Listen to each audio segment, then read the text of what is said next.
নমস্কার, আমি অমিত গোস্বামী। আমার চ্যানেলে আপনাদের প্রত্যেককে স্বাগত জানাচ্ছি। 2024 শেষ হলো, 2025 এবার। গতকাল আমার এক বন্ধু আমার একটি ভিডিও দেখে মন্তব্য করলেন, তুমি আমাদের শুভাকাঙ্ক্ষী নও। তার উত্তর আমি দিলাম যে শুভাকাঙ্ক্ষী বলেই আমার ভিডিওর শেষ লগ্নে আমি শুধু একটা কথাই বলেছি, ফিরে এসো বাংলাদেশ, তুমি ফিরে এসো তোমার পুরনো ঠিকানায়। আসলে বাংলাদেশ নিয়ে আমি পরপর ভিডিও করছি, তার পেছনে একটা কারণ আছে। সেটা হচ্ছে গত 10 বছরে বাংলাদেশে ক্রমাগত গিয়ে বাংলাদেশের প্রতি আমার একটা দুর্বলতা অবশ্যই জন্মেছে এবং বাংলাদেশ সম্পর্কে আমি ভীষণ রকমের অবহিত। এটাই মূল কারণ। আজ যে কথাটা আপনাদের বলবো সেটা হচ্ছে বাংলাদেশের মানুষ ভারত সম্পর্কে কী ভাবেন সেটা কিন্তু আমরা অনেকেই জানি না।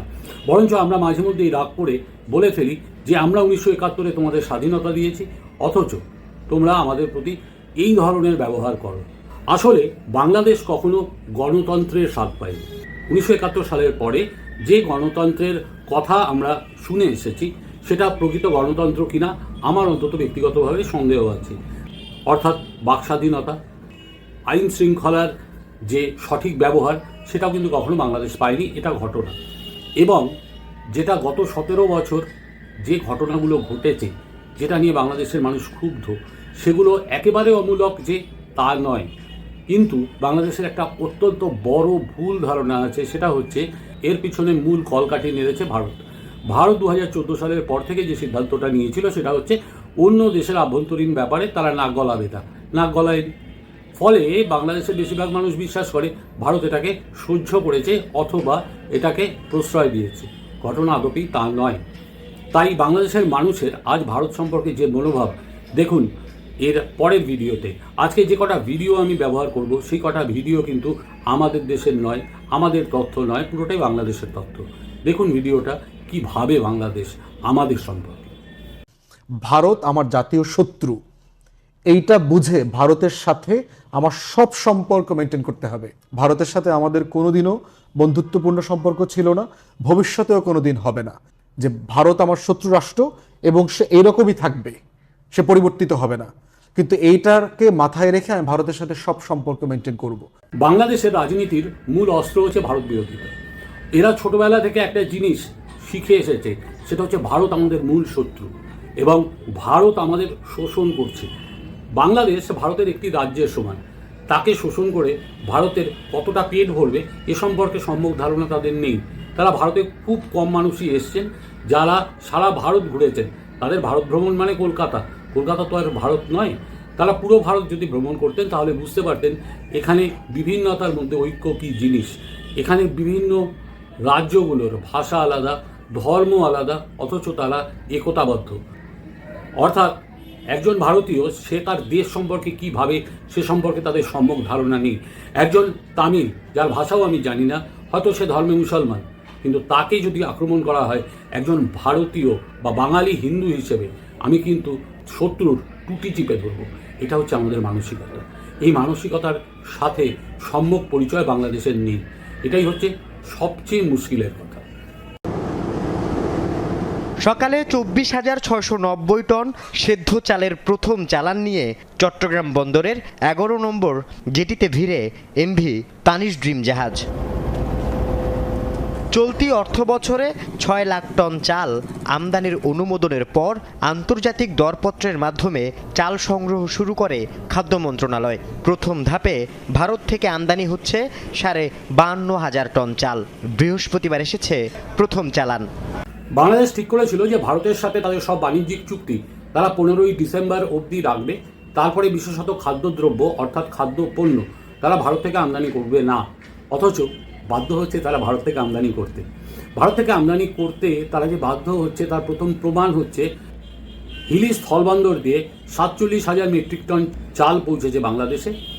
চট্টগ্রাম বন্দর দিয়ে 6 লক্ষ মেট্রিক টন চাল বাংলাদেশে পৌঁছবে।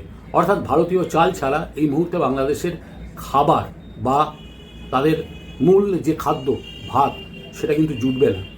তারা আন্তর্জাতিক দরপত্র চেয়েছিল এবং আন্তর্জাতিক দরপত্রে তারা যেটা দেখেছে সেটা হচ্ছে কোনো পণ্যই পৃথিবীর অন্যান্য দেশ থেকে জলপথে আমদানি করতে 6 থেকে 9 গুণ বেশি দাম লাগছে, সেটা দেখেই আজ তারা কিন্তু ভারতের মুখাপেক্ষী। আমার মাঝে মধ্যে মনে হয় এই যে ডক্টর ইউনূস ভদ্রলোক, তিনি যে চূড়ান্ত ভারত বিরোধী, তিনি তার শপথের পূর্বেই বলে দিয়েছেন সেভেন সিস্টার সম্পর্কে তার উক্তি করে। এবং তিনি যে খেলাটা খেলছেন সেটা হচ্ছে কিছু শিশু উপদেষ্টা বা বালখিল্য উপদেষ্টা, তাদের তিনি সঙ্গে নিয়ে যে ভারত বিরোধী জিগির তুলছেন, তাতে ক্ষতি হচ্ছে কার? ক্ষতি কিন্তু তাদের হচ্ছে না, ক্ষতি হচ্ছে বাংলাদেশের আম জনতার। এই জায়গাটা কিন্তু বাংলাদেশের মানুষকে বুঝতে হবে। অর্থাৎ চালের দাম কমপক্ষে 30 টাকা করে বেড়েছে, এটা তো মানবেন? বাংলাদেশ যদি ক্ষমতা থাকতো বন্ধ করে দিত পুরোপুরি বাণিজ্য পণ্য সরবরাহ, সে বিদ্যুৎ থেকে শুরু করে সব ধরনের কিছু বন্ধ করে দিক, কিন্তু সেটা কিন্তু দিচ্ছে না। অর্থাৎ ডক্টর ইউনূসের মূল আজকে যে জায়গাটা সেটা হচ্ছে ভারত বিরোধিতা। 1 কোটি 2 কোটি নয়, বাংলাদেশ এখনও পাকিস্তানের কাছে 5 লাখ কোটি টাকা পাওনা। বাংলাদেশ পাকিস্তান সম্পর্কের জটিল সমীকরণে নতুন করে আলোচনায় এই পাওনার হিসাব। স্বাধীনতার 50 বছরেরও বেশি সময় পর এখন প্রশ্ন উঠছে, বাংলাদেশ কি পাকিস্তানের কাছ থেকে এই অর্থ আদায় করতে পারবে? ডক্টর ইউনূস ভারত বিরোধিতা করে তিনি গলা জড়াজড়ি করলেন কার সাথে? সেটা হচ্ছে পাকিস্তানের সাথে। কোন পাকিস্তান? যে পাকিস্তানের কাছে বাংলাদেশের প্রাপ্য এখন 5 লক্ষ কোটি টাকা, অথচ পাকিস্তান দিচ্ছে না। ভারতের কাছে ভারতের 8,000 কোটি টাকা ভারতীয় টাকায় এখন বকেয়া আছে বাংলাদেশের, কিন্তু তারা কি করছে না, পাকিস্তানের সাথে গলা জড়াজড়ি করছে।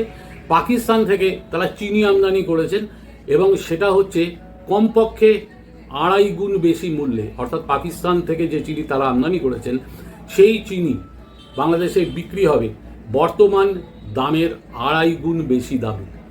কিন্তু পাকিস্তান থেকে শুধুমাত্র তারা যে চিনি আমদানি করেছে তা নয়, সঙ্গে তারা গোলাবারুদও আমদানি করেছেন এবং সেটা অফিসিয়াল। এবং গোলাবারুদ যে তারা আমদানি করেছেন, কী করবেন গোলাবারুদ দিয়ে? তারা কি যুদ্ধ করবেন? ভারত কিছুতেই যুদ্ধের ফাঁদে পা দেবে না, এটুকু আপনাদের গ্যারেন্টি দিতে পারি। কখনো কোনো অবস্থাতে ভারত যুদ্ধের ফাঁদে পা দেবে না। কিন্তু বাংলাদেশ যে একটা যুদ্ধ জিগির তুলেছে, তার ফল ভুগতে হবে কিন্তু সাধারণ মানুষকে, কেননা দ্রব্যমূল্য বৃদ্ধি পাবে। আপনারা দেখুন পাকিস্তানের বাংলাদেশের কাছে কি বিপুল পরিমাণ টাকা বকেয়া আছে, সেই টাকাটা উদ্ধার নিয়ে ডক্টর ইউনূসের কোনো চিন্তা নেই। আরাকান আর্মি মংডু শহর নিয়ন্ত্রণে নেয়ার দাবি করেছে। ফলে বাংলাদেশ মিয়ানমার সীমান্তে 270 কিলোমিটার সীমান্তের পুরোটাই আরাকান আর্মির নিয়ন্ত্রণে চলে গেছে। এতে করে টেকনাফ উপজেলা প্রশাসনের পক্ষ থেকে টেকনাফ সেন্ট মার্টিন নৌপথে সকল ধরনের ট্রলার চলাচল বন্ধ ঘোষণা করা হয়েছে। সেই সঙ্গে টেকনাফ সেন্ট মার্টিন নৌপথে সব ধরনের ট্রলার চলাচলও বন্ধ ঘোষণা করা হয়েছে। আপাতত এই পথ দিয়ে কাউকে সেন্ট মার্টিন যাওয়ার অনুমতি দেওয়া হচ্ছে না। ডক্টর ইউনূস আসার পরে যে ঘটনাটা ঘটেছে সেটা হচ্ছে আরাকান আর্মি রাখাইন প্রদেশ দখল করে নিয়েছে। তারা টেকনাফ অঞ্চলে ঢুকে পড়েছে এবং সেন্ট মার্টিন দ্বীপের ওপরে বাংলাদেশের কোনো রকম কন্ট্রোল নেই। অর্থাৎ সেন্ট মার্টিন দ্বীপ বাংলাদেশ হারিয়েছে। এবার একটা ঘটনা, সেটা হচ্ছে 12 লক্ষ রোহিঙ্গার বাস এই মুহূর্তে বাংলাদেশে। 7 লক্ষ ঢুকেছিল, তারা এখন বেড়ে প্রায় 12 লক্ষের কাছাকাছি পৌঁছেছে। আরও 60,000 থেকে 70,000 ঢুকেছে এবং আরও 6 লক্ষ অপেক্ষায়। আরাকান আর্মির একটা অদ্ভুত মানসিকতা আছে, সেটা হচ্ছে নো রোহিঙ্গা টু আরাকান। এই যে মানসিকতা, এই মানসিকতায় তারা রোহিঙ্গা সংক্রান্ত কোনো আলোচনায় যাবে না, রোহিঙ্গাদের ফেরত নেবে না। এই জায়গাটা খুব পরিষ্কার। তাহলে এই রোহিঙ্গারা যাবে কোথায়? রোহিঙ্গারা বাংলাদেশের বিস্তৃত জনপদে ছড়িয়ে পড়বে। আরেকটা যে জায়গা সেটা হচ্ছে খুব স্ট্রেট বলি, খুব ভালো এটা খবর নয়, সেটা হচ্ছে বনাঞ্চলে যে রোহিঙ্গা কর্মীরা কাজ করত, অর্থাৎ লেবার হিসেবে, সেরকম 20 জনকে প্রথমে আরাকান আর্মির লোকরা তুলে নিয়ে গেছে। তারপরে তাদের থেকে 3 জনকে ছেড়েছে, 17 জন এখনও তাদের কবজায়। যদিও তাদের সামরিক উপদেষ্টা তিনি বলেছেন যে এটা অন্য কিছু নয়, এটা একটা ডাকাত দলের কাজ। অর্থাৎ যারা দাবি করেছে 1 লক্ষ টাকা করে প্রত্যেকের, কিন্তু সেটা কতটা সত্যি সন্দেহ আছে। তার কারণ রোহিঙ্গাদের ওপরে যে তীব্র রাগ আছে আরাকান আর্মি বা আরাকানদের, সেটা কিন্তু পরিষ্কার। এই অবস্থাতে লেজে গোবরে হয়ে আছেন ডক্টর ইউনূস। এবং ডক্টর ইউনূস শুধু লেজে গোবরে হয়ে নেই, তিনি এটা নিয়ে যে একেবারেই কিছুই করতে পারছেন না, সেটা আজকে প্রমাণিত। যার জন্য সেন্ট মার্টিন দ্বীপের মতন একটা গুরুত্বপূর্ণ দ্বীপ, যেটা এতদিন পর্যন্ত বাংলাদেশের দখলে ছিল, সেটা চলে গেছে আরাকান আর্মির হাতে। হার্ড কারেন্সি বলতে মূলত মার্কিন ডলারকে বোঝে বাংলাদেশ, কেননা আন্তর্জাতিক বাজারে এই মুদ্রা সহজে বিনিময়যোগ্য, দামে ওঠানামাও কম। তাই ডলারকে কেন্দ্র করেই বিদেশি মুদ্রার রিজার্ভ করে কেন্দ্রীয় ব্যাংক। বিদেশি ঋণের কিস্তি পরিশোধ হয় এখান থেকেই। এই রিজার্ভের অর্থে ভর করে পদ্মা সেতু, মেট্রো রেল, কর্ণফুলী টানেল কিংবা এক্সপ্রেসওয়ের মতো অবকাঠামো তৈরি করেছে বিগত সরকার। আলোর মুখ দেখেছে রূপপুর পারমাণবিক বিদ্যুৎ কেন্দ্র আর গভীর সমুদ্র বন্দরও। কিন্তু দেশের রাজনৈতিক পালাবদল আর এর মাঝেই কয়েকটি মেগা প্রকল্পের ঋণের কিস্তি শুরু হয় আগের চেয়ে বেশি গুনতে হচ্ছে প্রায় 28 কোটি ডলার। একই সময়ে বিদেশি ঋণের প্রতিশ্রুতি কমে গেছে 90 ভাগের বেশি। তাহলে এই চাপ কিভাবে সামলাবে বাংলাদেশ? বিশ্বব্যাংকের ইন্টারন্যাশনাল ডেট রিপোর্ট বলছে গত 14 বছরে বিদেশি ঋণ বেড়েছে প্রায় 282% বা 74 বিলিয়ন ডলার, যার সিংহভাগই দীর্ঘমেয়াদী ঋণ। গেল বছর এসব সহায়তার সুদই ছিল প্রায় 1.5 বিলিয়ন ডলার। স্বল্প মেয়াদী আর দ্বিপাক্ষিক ঋণ তো আছেই। আইএমএফ এর নতুন ঋণের অর্থ ছাড় হয় এই চাপ সামনে আরও বাড়বে। বাংলাদেশ এই মুহূর্তে আরেকটা মুশকিলে পড়েছে, সেটা হচ্ছে বিদেশি ঋণ, অর্থাৎ বৈদেশিক মুদ্রার ঋণ বাংলাদেশের যে এত বেশি হয়ে গেছে, তার জন্য পুরোপুরি ডক্টর ইউনূসকে আমি দায়ী করব না। তার জন্য এর আগেও 17 বছরের শেখ হাসিনা গভর্নমেন্টের বেশ কিছু দায় আছে, কিন্তু এই মুহূর্তে সব মিলে চাপটা অত্যন্ত বেশি। এবং ডক্টর ইউনূস আসার পরে এই বৈদেশিক মুদ্রার জন্যে তাকে হাত পাততে হয়েছে ওয়ার্ল্ড ব্যাংকের কাছে। ওয়ার্ল্ড ব্যাংক 17,000 কোটি টাকা মতো দিয়েছে এবং আর আইএমএফ থেকে তারা লোন নিয়েছে প্রায় 57,000 কোটি টাকা। আইএমএফের লোন কিন্তু খুব ডেঞ্জারাস, কারণ আইএমএফের সুদের হার অত্যন্ত বেশি। ওয়ার্ল্ড ব্যাংক তবু ম্যানেজেবল, কিন্তু আইএমএফের কাছে ঋণ করে যে বহু দেশ দেউলিয়া ঘোষণা করতে হয়েছে তাদের, তা কিন্তু আমরা বারবার দেখেছি। বাংলাদেশ এই মুহূর্তে বৈদেশিক মুদ্রার ক্ষেত্রে খাদের কিনারায় এসে দাঁড়িয়েছে।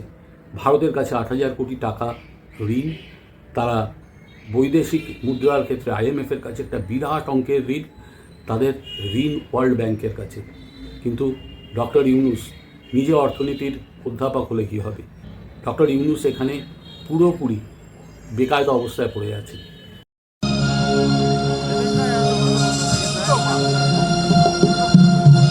বাংলাদেশ ভারতকে শেখ হাসিনা প্রত্যর্পণের জন্য একটা নোট ভার্বাল বা কূটনৈতিক চিঠি দিয়েছেন, কিন্তু কি আশ্চর্য, সেই কূটনৈতিক চিঠির সাথে অভিযোগ, সাক্ষ্য প্রমাণ এবং অভিযোগের সত্যতা নিয়ে আদালতের মতামত কিন্তু অ্যাটাচ করে দেওয়া হয়নি। আরেকটা কথা, নোট ভার্বাল দিলে এগুলো কিন্তু দিতেই হয়। দ্বিতীয় প্রশ্ন, সেটা হচ্ছে নোট ভার্বাল দেওয়ার আগে দিতে হয় হচ্ছে লেটার অফ রোগেটরি। লেটার অফ রোগেটরি কি? বাংলাদেশের সুপ্রিম কোর্ট ভারতের সুপ্রিম কোর্টকে তথ্য চাওয়া এই হিসেবে, অর্থাৎ সিকিং ইনফরমেশন হিসেবে একটি চিঠি দেবে, যে চিঠিতে অভিযোগ এবং সাক্ষ্য প্রমাণ নিয়ে বিচারের সাহায্য চাওয়া হয়। রোগেটরি কথাটার মানে তাই। এবং তথ্য চাওয়া হয় অভিযুক্ত সম্পর্কে, সেটা দেওয়ার পরে তার ভিত্তিতে নোট ভার্বাল দেওয়া হয়। বাংলাদেশ কিন্তু সেটা দেয়নি। এবার বাংলাদেশ চাইছে যে শেখ হাসিনাকে প্রত্যর্পণ করা হোক, কিন্তু সত্যি কি তারা চাইছে? যদি সত্যি তারা চাইতো, তাহলে শেখ হাসিনাকে বাংলাদেশ থেকে ছেড়ে যাওয়ার, অর্থাৎ চলে যাওয়ার অনুমতি দিয়েছিল কারা? নিশ্চয়ই তিনি সেনাবাহিনীর সাহায্যে, সেনাবাহিনীর প্লেনে করে তিনি চলে এসছেন ভারতে। এবার একটা ঘটনা, ভারত তো কোনো অবস্থাতে তারা প্লেন পাঠিয়ে বা তাদের সৈন্যদের পাঠিয়ে বা তাদের রেস্কিউ টিম পাঠিয়ে শেখ হাসিনাকে নিয়ে আসেনি। একজন অতিথি যদি আপনার দরজায় এসে দাঁড়ায়, তাহলে আপনি কি তাকে আতিথ্য দেবেন না? তাকে আশ্রয় দেবেন না? এইগুলো মানতে হবে। এইগুলো মেনে আজ শেখ হাসিনা ভারতের আশ্রিত, এবং ভারতের আশ্রিত হিসেবে শেখ হাসিনা স্বাভাবিক নিয়মে তার প্রাপ্য সম্মানটুকু পাচ্ছেন। সেটাই বাংলাদেশের মূল রাগ। কিন্তু যে ঘটনা, সেটা হচ্ছে বাংলাদেশ সত্যি সত্যি কি চাইছে যে শেখ হাসিনা ফিরে আসুক? কেননা শেখ হাসিনা যদি সত্যিই ফিরে আসেন, তাহলে বাংলাদেশে গৃহযুদ্ধ শুরু হবে, গদি হারাবেন শেখ ইউনূস। তার কারণ শেখ হাসিনার সমর্থকের সংখ্যাও কিন্তু এখন বাংলাদেশে খুব কম নয়। এটা তো মানতেই হবে যে আজকে নির্বাসিত শেখ হাসিনার থেকে যে জেলবন্দি শেখ হাসিনা অনেক বেশি ভয়ঙ্কর হয়ে উঠবে। এই কথাটা কিন্তু ডক্টর ইউনূস বুঝেছেন। সেই জন্য বাংলাদেশের মানুষকে স্রেফ বোকা বানানোর জন্যে, চোখে ধুলো দেওয়ার জন্যে তিনি এই একটি নাটকের অবতারণা করেছেন। নাটকটা কি? যে আমরা তো ভারতকে বলেছি যে তোমরা আমাদের ফেরত দাও, আর ভারত তোমার কথা শুনবে কীভাবে? তুমি তার সাথে কোনো রকম ডকুমেন্ট অ্যাটাচ করে দাওনি, তুমি না দিয়েছো লেটার অফ রোগেটরি, তুমি কোনো নিয়ম আন্তর্জাতিক মানোনি, তারপরে তোমাকে শেখ হাসিনাকে ফেরত দেবে। দলাই লামা আমাদের দেশে এসছেন, কাদের সিদ্দিকী এসছেন, সালাউদ্দিন ছিলেন, তাদের তো শাসকের হাতে তুলে দেওয়া হয়নি কখনো, এটা ভারতের নীতি। এই জায়গাটায় বারবার করে মনে হয় যে ডক্টর ইউনূস সবচেয়ে বড় প্রবঞ্চক। আরেকটা প্রবঞ্চনার কথা বলি, ডক্টর ইউনূস শপথ নিয়েছেন সংবিধানের নিদান অনুযায়ী, অর্থাৎ সংবিধানকে মেনে। আর আজকে তিনি বলছেন সংবিধান বাতিল, সংবিধান অচল, সংবিধান মানি না। আবার সেই সংবিধানের সূত্র ধরে তিনি শেখ হাসিনাকে ফেরত চাইছেন। এটা নাটক নয়? এটা মনে হয় না যে বাংলাদেশের মানুষকে উল্লু বানানোর সবচেয়ে বড় রাস্তা তিনি করেছেন? আমাদের ছোটবেলায় একটা গান শুনতাম, বৈরাগীর টুঙ্গি ফাটা লাগাই দাও জিগার আঠা। আজ সে গানটা মনে হচ্ছে ইউনূসের লুঙ্গি তো ফেটে গেছে। এইভাবে চলবে বাংলাদেশ? এইভাবে বাংলাদেশ কোন অতলে গিয়ে পৌঁছচ্ছে আমার বাংলাদেশের বন্ধুদের জিজ্ঞাসা করতে ইচ্ছে করে। শুধু আমি বলছি তা নয়, ভারতীয়রা আজকে যে প্রতিরোধটা তৈরি করেছে অন্তত সোশ্যাল মিডিয়াতে, তার পেছনে কারণ আপনাদের অ্যাটিটিউড, যার পেছনে কারণ আপনাদের সরকারের ভারত বিরোধ।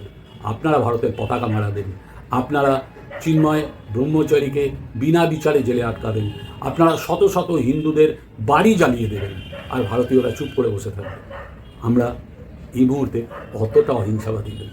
নমস্কার, নতুন বছরে সবাই ভালো থাকবেন এই প্রত্যাশা করি। রাখছি।